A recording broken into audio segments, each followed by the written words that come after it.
नमस्ते दोस्तों, स्वागत है आपका मेरे YouTube चैनल पर। यदि आप नए हैं तो सब्सक्राइब करें।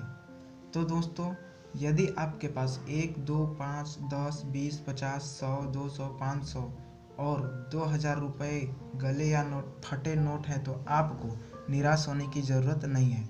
रिजर्व बैंक ऑफ इंडिया ने कटे फटे नोटों की वापसी के लिए नए नियम जारी किए हैं। अब आपको कटे फटे नोट की वापसी के लिए बैंकों के चक्कर लगाने या किसी अधिकारी की पैरवी करने की ज़रूरत नहीं है। आप सीधे किसी भी बैंक में जाकर एक फॉर्म भरकर नोट की बदली करवा सकते हैं। आरबीआई द्वारा जारी दिशा निर्देशों के मुताबिक यदि 1 रुपये, 2 रुपये या 10 रुपये के नोट बदलने पर आपको पूरे पैसे मिलेंगे।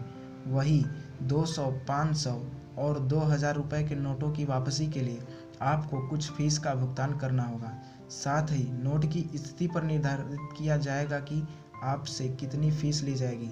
हालांकि इसके लिए कुछ नियम व शर्तें निर्धारित की गई हैं। भारतीय रिजर्व बैंक द्वारा जारी दिशा निर्देशों के मुताबिक बैंकों को बिना शर्त के कटे फटे नोटों की वापसी करनी होगी।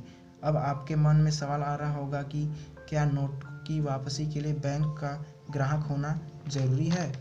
आपको बता दें कि नोट बदलने के लिए आपको किसी बैंक का ग्राहक होना जरूरी नहीं है। यदि कोई बैंक कटे फटे नोटों को बदलने से मना करता है तो उसके खिलाफ कार्रवाई की जा सकती है।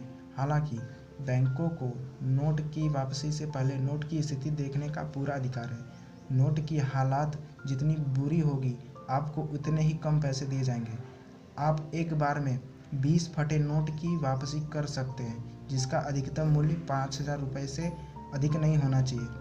वहीं यदि फटे हुए नोटों की संख्या 20 से अधिक है और उसकी कीमत 50,000 रुपये से ज़्यादा है तो आपको इसके लिए फ़ीस चुकानी होगी। बैंक काउंटर से तुरंत नोट की वापसी करेंगे या फिर डायरेक्ट अपने अकाउंट में भी ट्रांसफ़र करवा सकते हैं।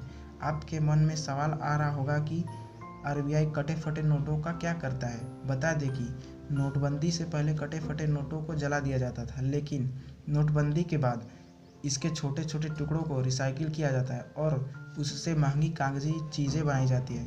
ध्यान दें, यदि कोई बैंक कटे फटे नोटों की वापसी करने से मना करता है तो आरबीआई की आधिकारिक वेबसाइट पर जाकर अपनी शिकायत दर्ज करवा सकते हैं और 24 घंटे के भीतर उस बैंक पर उचित कार्रवाई की जाएगी।